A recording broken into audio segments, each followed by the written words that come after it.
Blackpink udah lewat guys.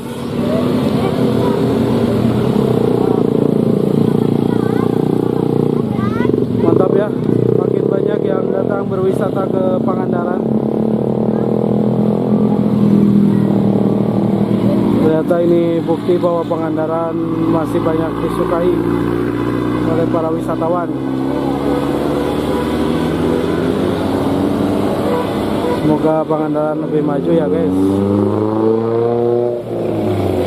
dan turut berduka untuk yang lain-lainnya ya.